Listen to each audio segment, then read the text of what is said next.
দাও। তিমি মাছ বলল, সুলাইমান আমি হা করে রাখবো আমার মুখটা যতক্ষণ না আমার পেট না ভরে তুমি খাবার দিতে থাকবা, পেট ভরে গেলেই মুখ বন্ধ করে ফেলবো।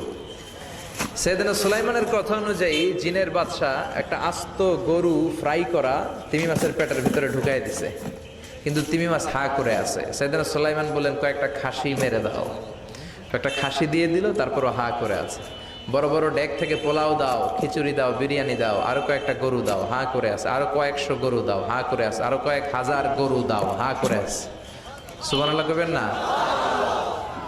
দিতে দিতে 1 কিলোমিটারের খাবার নাই, 2 কিলোমিটারের খাবার শেষ, 10 কিলোমিটারের খাবার শেষ, 20 কিলোমিটার শেষ, 30 কিলোমিটার শেষ, 40 কিলোমিটারের খাবার শেষ।